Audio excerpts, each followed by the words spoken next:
और आइए अब बात हमारी खास पेशकश इलेक्शन यूपी वाला की। उत्तर प्रदेश, जी हां, उत्तर प्रदेश में चुनाव नजदीक है और ऐसे में हर कोई जानना चाहता है कि क्या होगा उत्तर प्रदेश में, कैसे सियासी समीकरण देखने को मिलेंगे, जातिगत समीकरण हो या फिर धर्म का मुद्दा या फिर ध्रुवीकरण की पॉलिटिक्स। हर इलाके के अपने अपने मुद्दे हैं, अपने अपने दावे हैं। न्यूज नेशन की टीम इन्हीं दावों और मुद्दों की हकीकत को समझना चाह रही है। हमारी टीम यूपी के देवबंद इलाके में पहुंची। देवबंद, जिसका इस्तेमाल योगी आदित्यनाथ बड़े जोर शोर से करते हैं। देवबंद में एटीएस के मुख्यालय की आधारशिला रखने का मतलब क्या है, इसी को समझने के लिए हमारी खास पेशकश इलेक्शन यूपी वाला।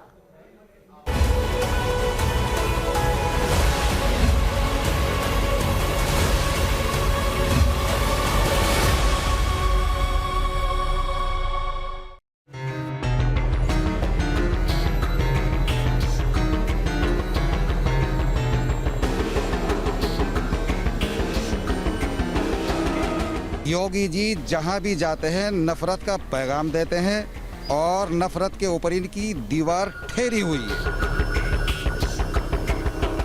कि देवबंद इस मुल्क की वफादारी में पक्का साबित हुआ है। उन एजेंसीज को अपना मुकाबिल सिर्फ देवबंद ही नजर आता है, देवबंद के अलावा कोई और नजर नहीं आता है।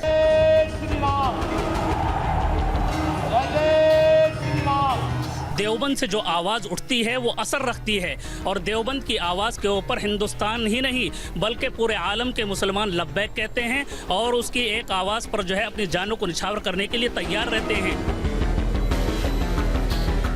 इस देखिए मतलब है कि हम भेड़िया आ जाएगा, खा जाएगा, इन लोग जो है डरा कर जो है राजनीति दिखाना चाहते हैं। मतलब कि हिंदुओं को इकट्ठा करके, मतलब ऐसा नहीं है। हिंदुस्तान एक धर्मनिरपेक्ष देश है। यहाँ पर पहले भी सेकुलर सरकारें चली हैं।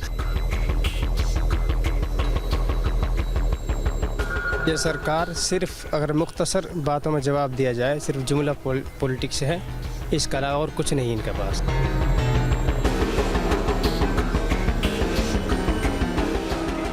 पोलराइजेशन हो रहा है यहाँ मुल्क के अंदर, तो आने वाले टाइम में तो ओवैसी जी को लोग भी पसंद कर रहे हैं।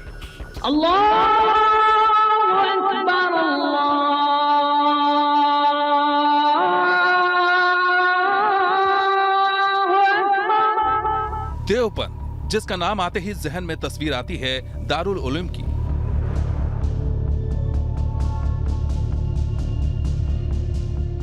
वो दारुल उलूम जिसने दीनी तालीम की बदौलत दुनिया भर में अपनी पहचान बनाई।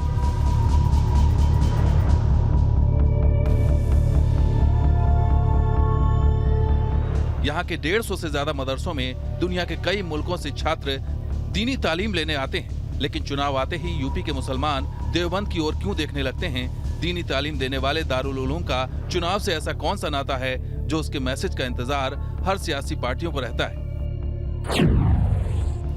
इसका जवाब है देवबंदी विचारधारा से जुड़े मुसलमानों की यूपी में बड़ी संख्या, जो हर चुनाव से पहले देवबंद के दारुल उलूम से निकलने वाले मैसेज का इंतजार करती है। चुनाव से पहले अगर देवबंद का दारुल उलूम खामोश हो तो भी ये मुसलमानों के लिए एक बड़ा संदेश माना जाता है, और अगर चुनाव को लेकर दारुल उलूम से कोई संदेश खुलकर निकल आए तो फिर क्या कहते।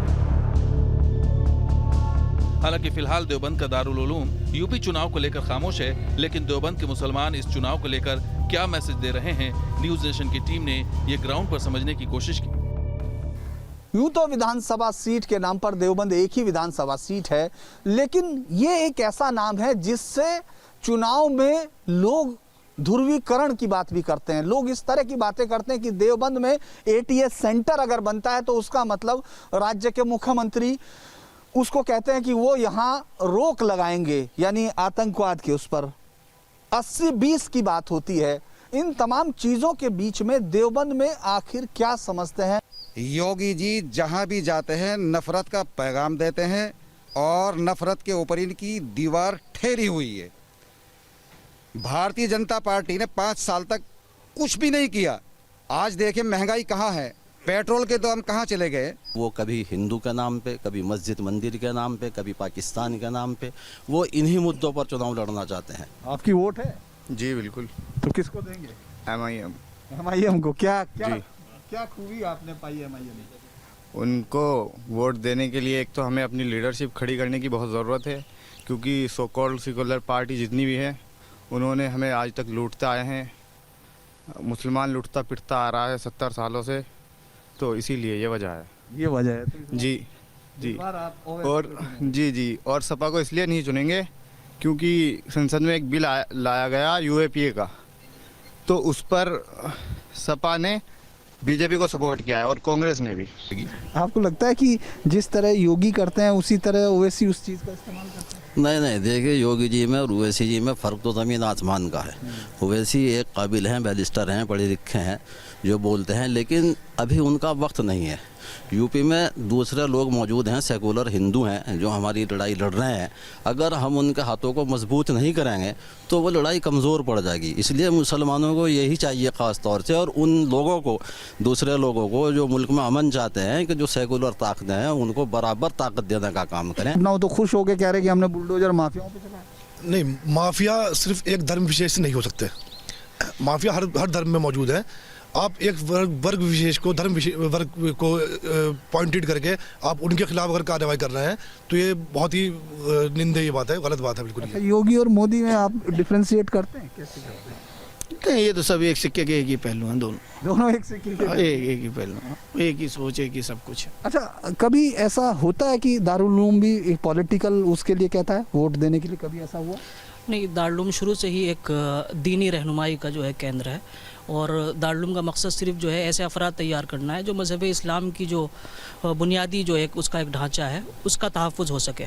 और दारुल उलूम ने कभी सियासत के अंदर न कभी हिस्सेदारी ली, और दारुल उलूम से जो चीज़ें शुरू हुई उनका मकसद जो है इस्लाह नास है, लोगों की इस्लाह, और वो चाहे जमीयत उलमा के ज़रिए से हो या तबलीगी जमात के ज़रिए से हो या और भी चीज़ें हैं जो तंजीमें हैं दारुल उलूम से जो मुताल्लिक़ हैं। तो दारुल उलूम तो दरअसल एक आइडियालॉजी है, उसके फॉलोवर जो है वो पूरी दुनिया में मौजूद हैं।